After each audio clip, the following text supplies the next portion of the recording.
future. We are going to stick within that 5-year span. We think with the world moving so fast at the moment, going beyond just gets a bit unrealistic.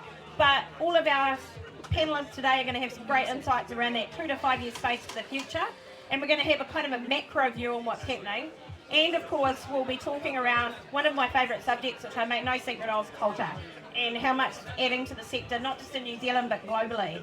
So we have Will Burrett, wonderful Will Burrett. We've got Pete Morgan and Craig Piggott, which should need no introduction. Well, none of these guys should actually. So I am going to start with a question to Craig. Craig, so this idea started in Morrinsville, and I love that idea, but you've gone global. So, when you reflect on the journey, what stands out the most of where you've come from and what's next? Good question. The journey has been probably quite hard and very long, to be honest. It's been a lot of fun, don't get me wrong, but it's been I think one thing we always reflect on at Halter is just how fast things change and how much you can get done in a year, and if you just keep your head down and keep working, how much you can keep getting done. And so I think for us, we're always thinking about the next thing, growing the team, whether it's a new market, new product, whatever it looks like. And so, at the moment, New Zealand, Australia, and the US, and obviously a lot of product work at the same time. But I think we're just heads down, trying to keep ticking ahead. I think it's we're kind of constantly reminded of the privilege it is to work with farmers. It's an awesome industry to be in and awesome customers to have. Probably be the high level summary of 9 years or however long it's been. Wow, 9 years. Isn't it funny? Because usually people think with startups, right, that you get there by accident or you're an overnight success. Because people see the bit where you're scaling. They don't see the bit where you're lying in a heap at 4 a.m, exhausted, wondering how the hell you're going to get that solar panel on that's not the size of a laptop onto the collar. Yep. Right, so Mr. Will Burrett, and your high-vis. I've been very high-vis today. Thank you. Thank you for your safety considerations. Look, Will, you have an extensive farming background across commercial business, across being a share milker yourself, through banking. Just going the last 2 years and the next 5 years, what changes have you seen in the last 2 years, and what do you think is likely to happen in the next 5? Yeah, thanks, JJ. Pleasure to be here on behalf of our team of 500 that are working for the team at 5 million, so kia ora. I think it's been a really interesting period over the last few years where you've seen core principles come back into farming, which has been really key. If you cast your mind back, we came from a really high interest rate environment and an inflated cost structure that was just completely going above and above, continuing to increase and really challenging our break-even milk prices and that.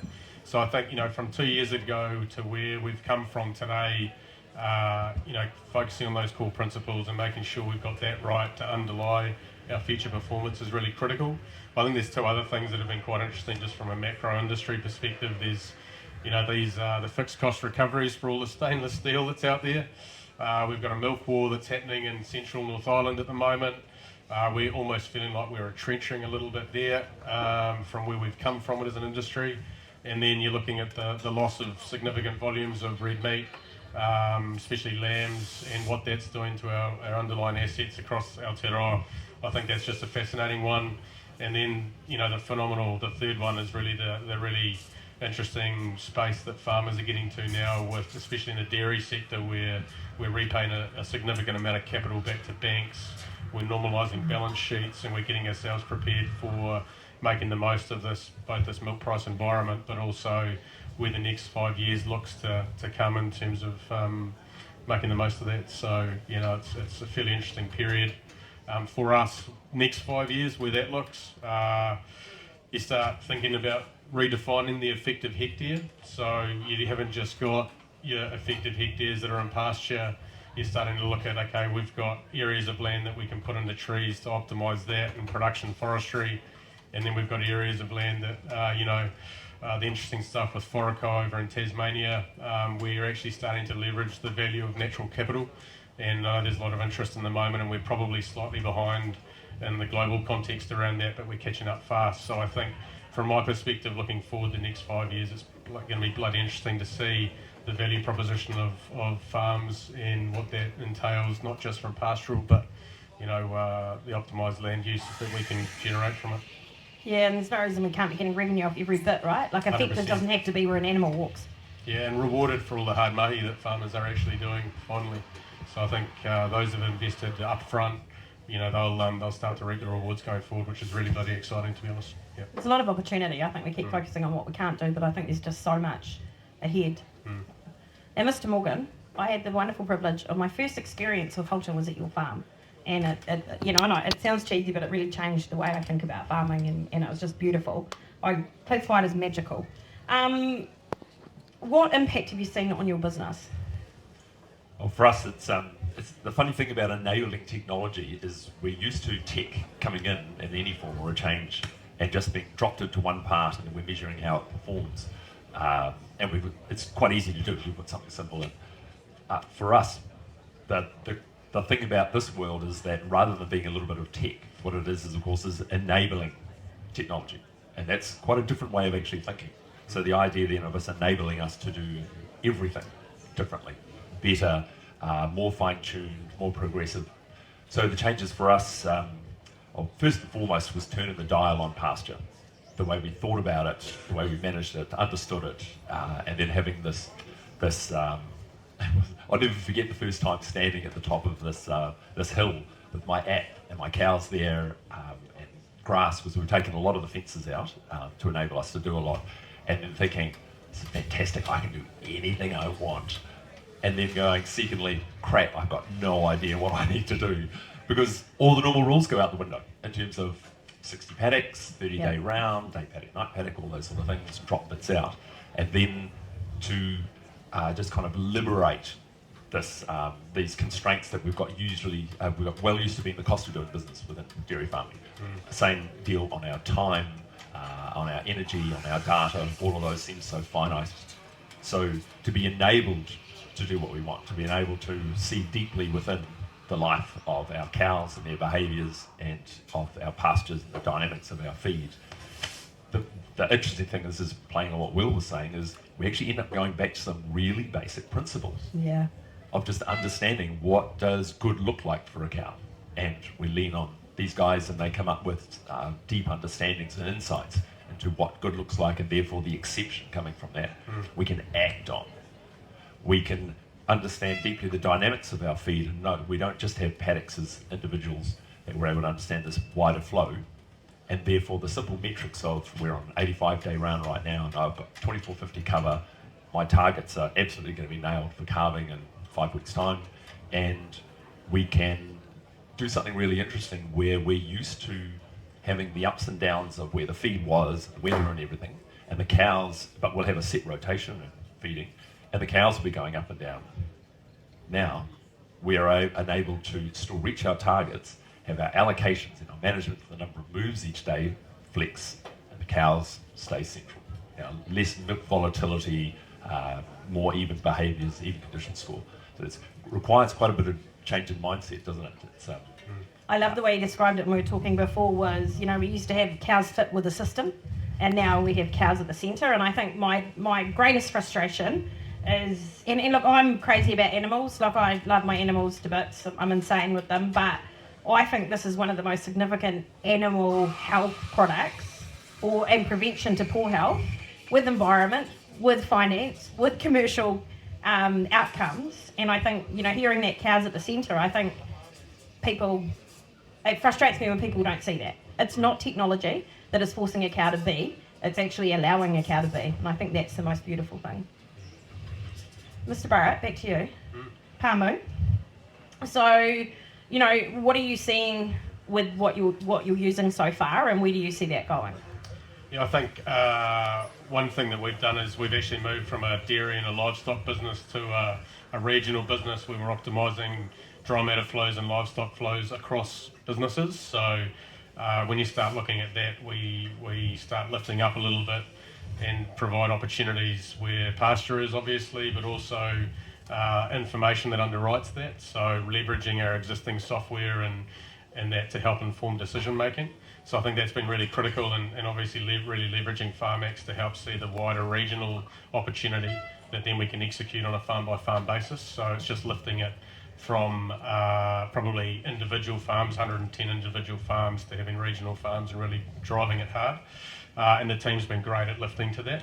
I think where the opportunity lies for us is because we're this little microcosm of the sector, we're starting to see the integration opportunities, and I think that's where we all have to lift to have the conversation around, we've got an engine room of dairy cows out there that are producing an opportunity within our dairy beef strategies.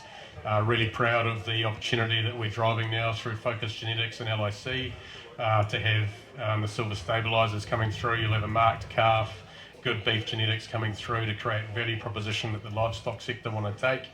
But then taking that and this triangulation of the system, the genetics, and then the wearables, and where we can take those animals and basically turn extensive land into finishing country, turning a 100 hectare block into a 30-day rotation, and using the dairy genetics coming through as the trading stock on top of our capital stock as basically the levers to pull. It's bloody exciting. It's such an exciting time in the sector. And going back to my original point around fixed cost recoveries and loss of animals coming out, it's all starting to go down the same path of there's a volume wave that's about to come through, and if we can just harness our opportunity within dairy, integrate it within our livestock sector, we'll all win and the tide will rise. So yeah, the enablement that Halter brings, not only within our dairy to get our animals and calf to the right genetics at the right time, and grow our animal welfare and pasture management, but then also the flow on and knock on effects of taking those genetics into our livestock farms and then actually redefining those systems to really drive 30 to 50% more dry matter and having the animals to utilise it. And it's precision decisions, isn't it? That's the thing, and I think people get hung up that I'm not having technology tell me how to farm. Technology's not telling you how to farm, it's actually making you better and enhancing your intuition. Yes, decision support tools rather than taking the thinking out. And I think it's reducing the risk. If you look at, a farm manager, 60 odd decisions to make in a day, how much of that can be supported by effective technology? And I think if you actually boil Halter down, there's quite a large percentage of that can be automated. Yeah. And I think then you've got to really work on the accuracy of the other decisions. So pasture allocations there, are you nailing your pre-grazing? And are you getting the right residual to then underwrite the future opportunity? So. And what I love about that too is it goes through the supply chain. So then you end up with digital traceability. Because if you're telling me that my milk or my meat or whatever, and you saved XYZ when you did it, I want data that demonstrates that. And so you've got that precision decision and that data traceability, and I think that's a really powerful supply chain gift. And there's a huge premium that we already get in New Zealand for the quality of our produce. Yeah. And all these markets trust what we do, how we feed and manage the animals. So the closer we can get those markets to us and demonstrate empirically this is the real data, there's just so much more value that we'll be able to extract from it and meet these big targets that the government are setting that we need to get to move forward. Also, I just want to say I'm not being a dick, not sitting on the stool, but I'm 4'11" and I am really uncoordinated and I often fall off them. So just to make sure that we focus on Halter and not me falling off a stool, I'm standing up. Craig, you went from dairy to beef, which I thought was amazing. What sparked the change? And look, when you're in ag tech, how important is agility? Yeah, the change from dairy to beef was always on the roadmap.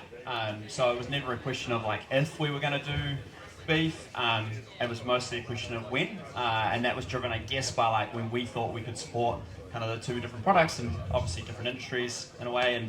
And so as we kind of evolved and the team grew and we got to the point where we could make that call, we did. So I think that was, we'd thought about it for a while and it's been good to do, and we think that the product has a lot of value for beef farmers, and in some ways I think there's a lot of beef farms that are seeing even more incredible results than dairy. So obviously every farm's different and we're not going to tell anyone how to farm, but so I think was just part of the roadmap. It's we needed to do that also where we want to go with the mission of Halter and lifting the productivity of land and just the broader ag sector. I think it was, globally that's such a huge part of the addressable market, so really a no-brainer. To your second question on agility, I think in any industry agility is important. If you're not rapidly moving forward, you'll just be left behind, right? That's kind of the world, and so and that's even more true in tech. And so we spend a lot of our thought or time thinking about how do we move faster, what's like the clock speed of Halter, how fast can we make decisions, how fast can we like actually do work, how do we remove barriers for people doing their best work, and what's slowing people down. This is like internally, so we spent a lot of time thinking about that, and it can be quite like an uncomfortable thing moving at like real pace. You need to trust a lot of people making their own decisions. You need to remove a lot of policy and process, but and it does mean that time to time you'll make mistakes, but I think the trade-off is worth it to be able to move fast. So yeah, I just think it's like very, very critical, and things are only getting faster. Like technology is only evolving quicker, and so that's also something we're always thinking about, is how do we keep actually lifting the pace.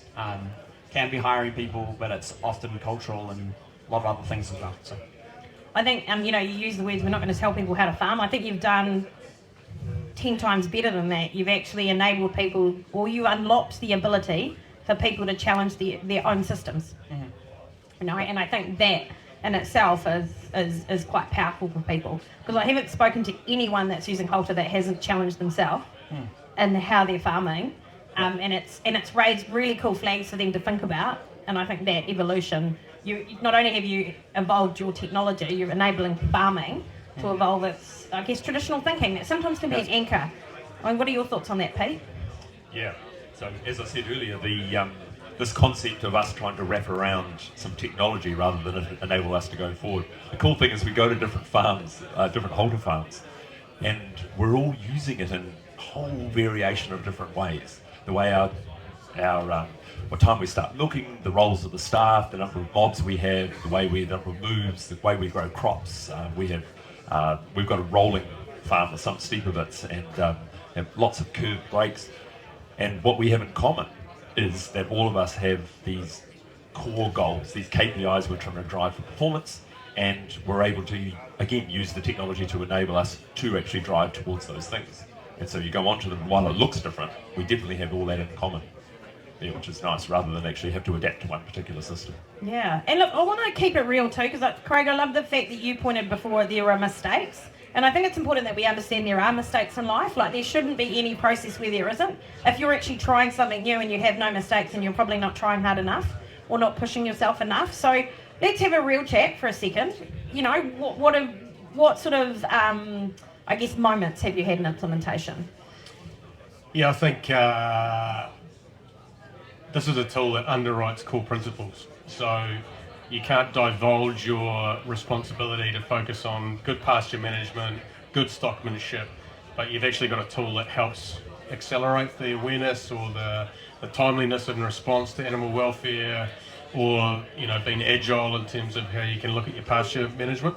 So I think it's probably just making sure that people are aware that, hey, this helps underlying principles, it doesn't do them for you, and shivers the growth we've seen in some of our managers around the evolution in their thinking and their ability to deliver. And I think one of the common challenges you have is that flex between a range and performance year in, year out, and how you can try and narrow that. And this is just one of those tools that can do that. I think the other one is how we can actually make sure we don't implicate our break-even milk price. So we need, there's some upsides to it, but we've absolutely got to make sure our cost structure's there.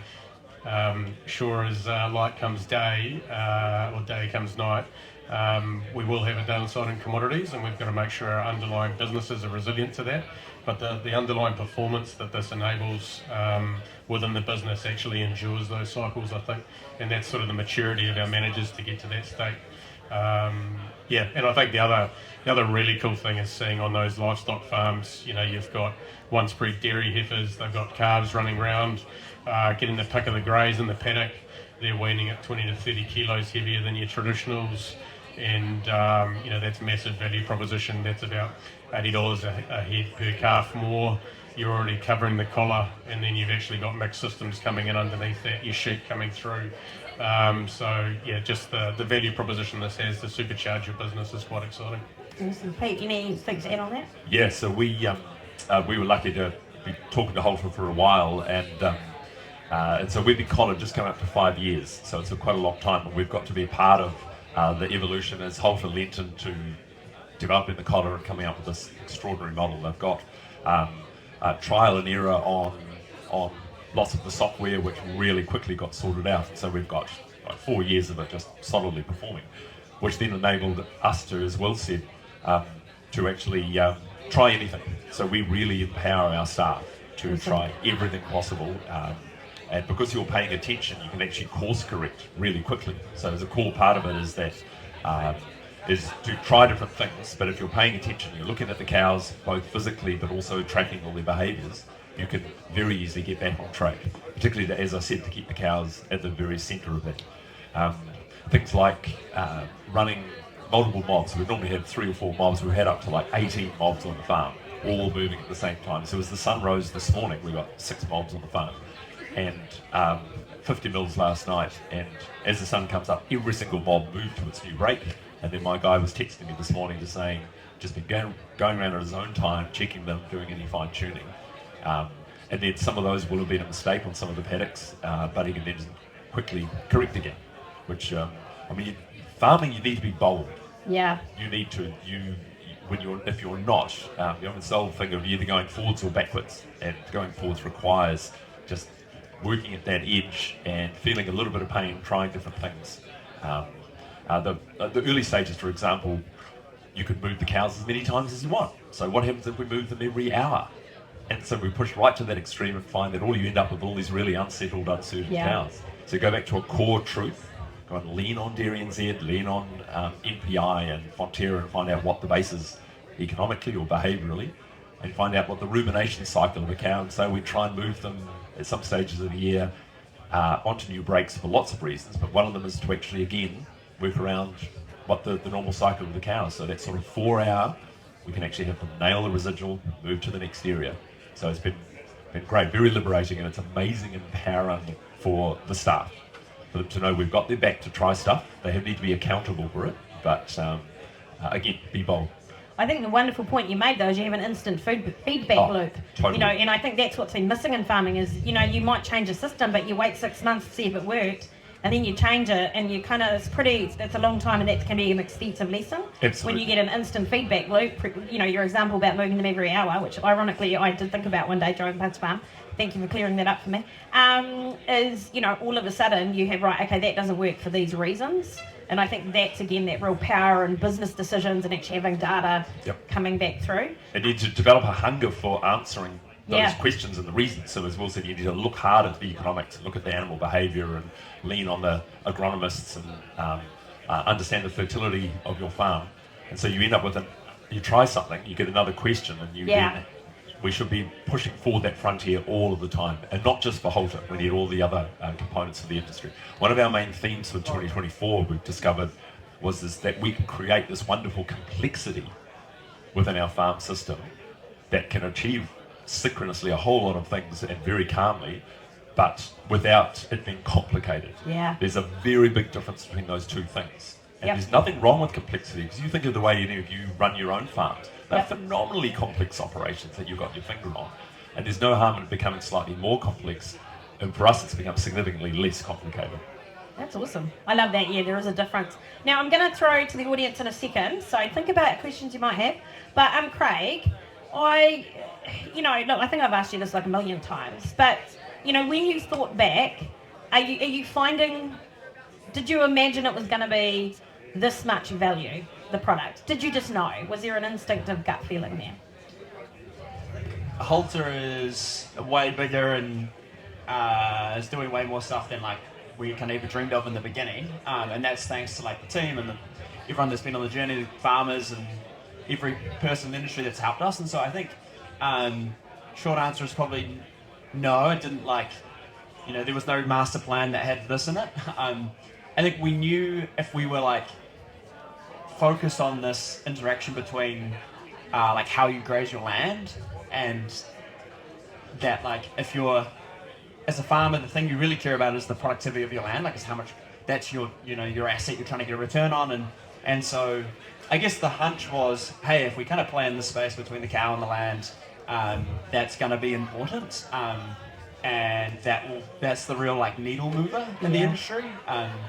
If you can lift the productivity of your land by 10%, that's a big deal.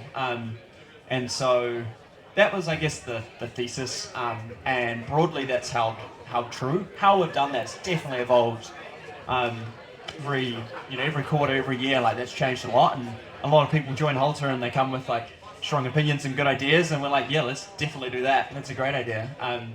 And often maybe a theory we had earlier was wrong, and we're like, we're wrong and you're right, and let's do that. And so, and even today we have like a backlog of things to do that's literally thousands of things long, and that's thanks to farmers and everyone who's like partnered with us. So, it's even hard to predict where it's going to go because of that. And we don't really want to have a super strong opinion on that. We want to just get very good at building stuff, and trying to listen to your customers, and then just like hopefully give them what they want. And so we're always focused on like growing the team and just trying to build more product and provide more value to farmers in the industry, and just be thoughtful about like making sure we don't end up in somewhere that's a mistake, but we're kind of intentional about the ultimate North Star. I think though, because you put the customer first, I mean, what I see is a framework that enables progress. So when you have a prescriptive thing, that's when you end up going, shit, I'm so invested in it, XYZ, we have to keep down that track, but it's not working. Whereas what you've created is this framework that the progress transitions you can shift and move with. And I know, your progress into the US is incredible. You went and listened.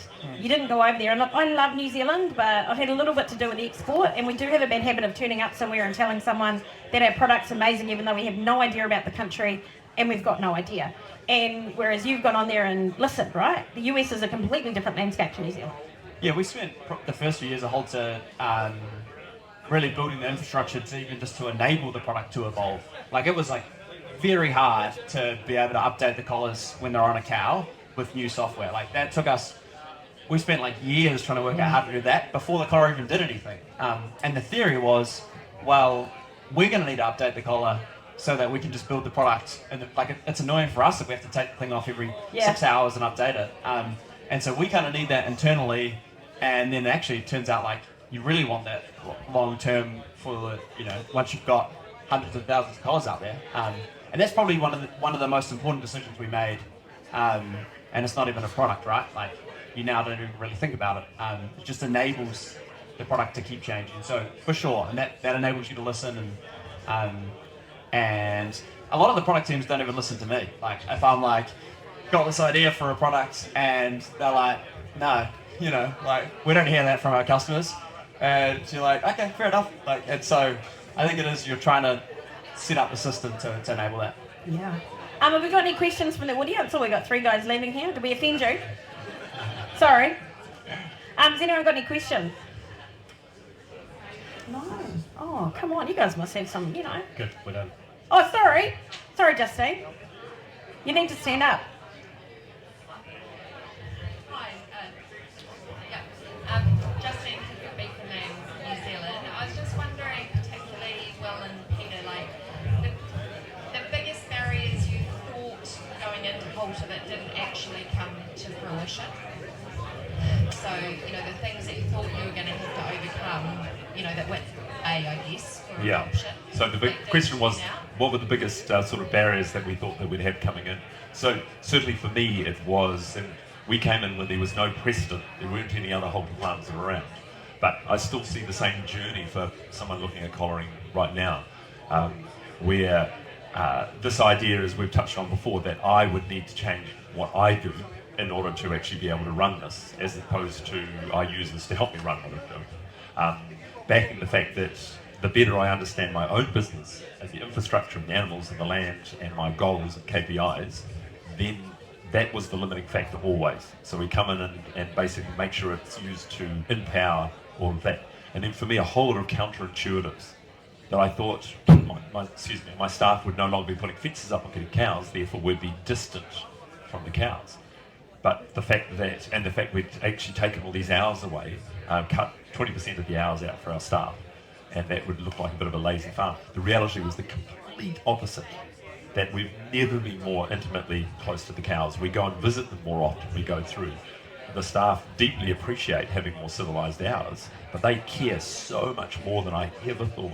That part is it's almost embarrassing. I mean, we've always tried to support our staff, but now that we've given them this tool with all the responsibility that they treat very seriously, that they're heavily invested. On their days off, they're checking up and sending me messages and doing stuff. That part's been amazing. And then we've had 2 leave and go to shed milk on farms without halter, as they said, without halter yet, and both farms that have since put it on. They became these, for the 2 years for each of them, they became these epic conventional farmers with all these electric things. They lost so much weight because they were just trying to replicate all this flexibility that they've got. So those kind of things are the complete opposite. It's quite nice. Lots of really cool surprises. Yeah, I think the product value proposition was there from my perspective for us.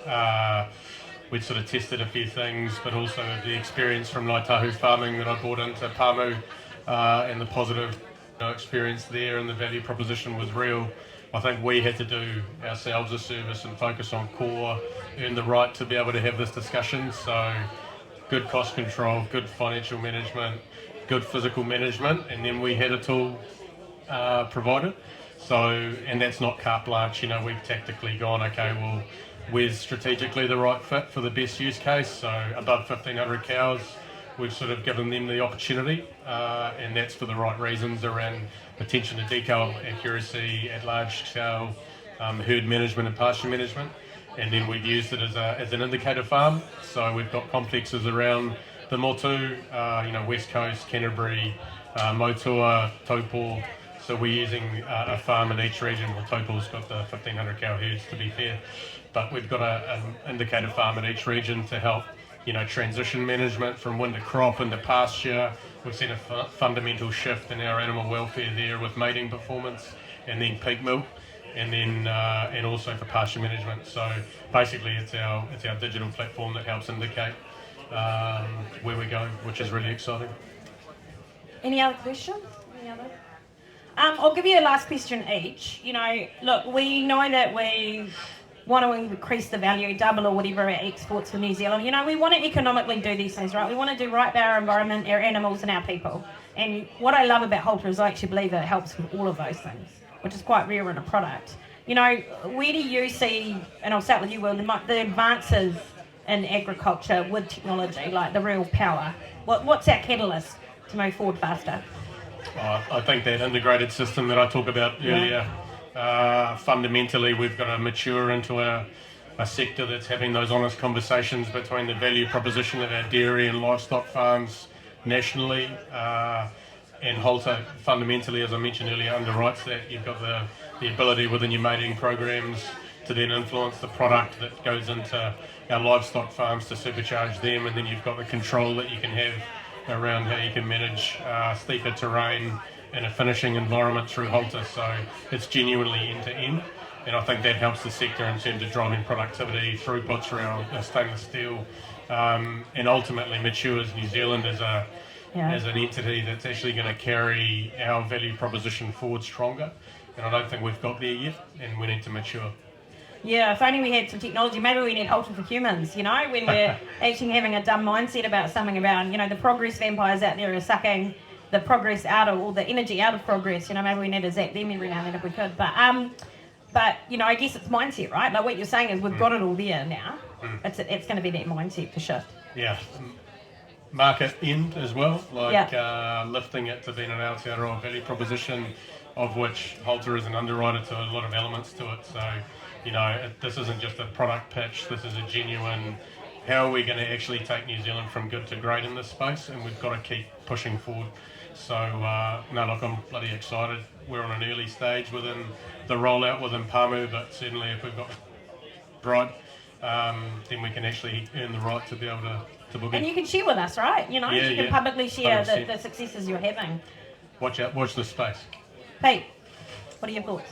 Yes, I've got a similar answer.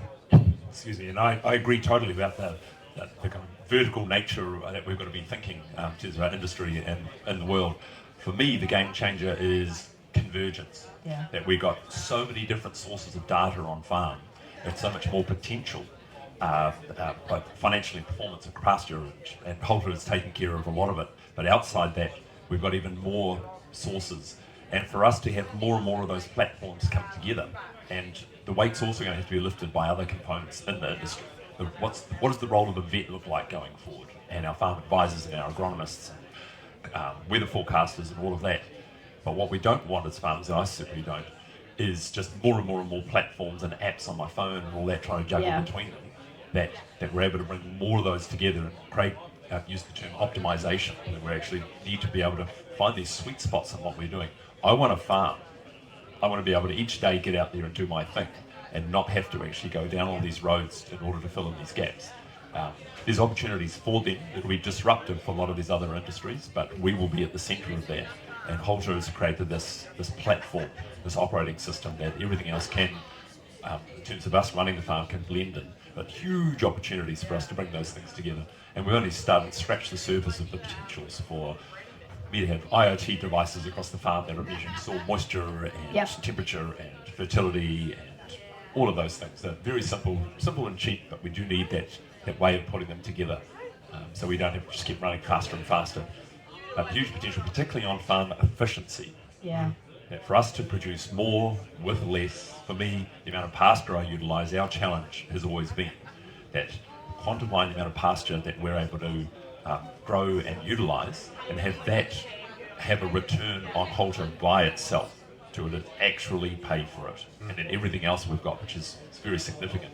On top of that, as well as just as important, but something we've not talked about, our greenhouse gas, our emissions. This is how we're going to turn the dial in the short term until these answers come along, that we are significantly more efficient. And the only way we're going to do that is actually to bring those things together, measure it and manage. Yep. Now, Craig, I'm going to end with you on this one.